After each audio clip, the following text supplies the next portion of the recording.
కుంభమేళ ఇది మన హిందూ ధర్మ యుగయుగాల చరిత్ర. ఎందుకు మహాయోగులు సాధువులు ఇక్కడికి వచ్చి తపస్సు చేస్తారు? ఎందుకు కోట్లాది మంది భక్తులు వచ్చి ఇక్కడ పుష్కర స్నానం చేసి తమ జీవితాన్నే మార్చేస్తుందని అనుకుంటారు? ఎందుకంటే ఇది విశ్వసత్యం. ఇది సముద్ర మదనం నుండి ప్రారంభమైంది. పురాణాల ప్రకారం దుర్వాస మహర్షి ఇంద్రుడికిచ్చిన శాపం వలన దేవతలు తమకుండే ప్రత్యేకమైన శక్తులని కోల్పోయే పరిస్థితి ఏర్పడింది. వెంటనే స్థితికారకుడైన విష్ణువు అమరత్వాన్ని ఇచ్చే అమృతాన్ని పొందేలా క్షీరసాగరాన్ని మదించమని దేవతలకు సలహా ఇచ్చాడు. కానీ దేవతలు ఆ పని ఒంటరిగా చెయ్యలేకపోయారు. అమృతంలో సగభాగం కోసం అసురులు వారికి సహాయం అందించడానికి ముందుకు వచ్చారు. అసురులు దేవతలు కలిసి పాలకడలి మదించడం మొదలు పెట్టారు. అందుకు కవ్వంలా మందర పర్వతం ఉపయోగపడింది. ఆ కవ్వానికి తాడులా వాసుకి పాము మారింది. అలా ఒకవైపు దేవతలు ఒకవైపు అసురులు పాలకడలిని మదించడం మొదలు పెట్టారు.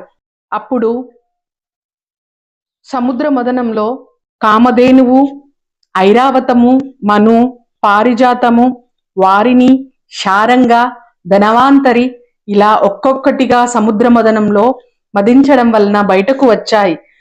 ఆ తరువాత ఆలాహలం వచ్చింది. దేవతలందరూ నా శివయ్యను శరణు వేడుకున్నారు.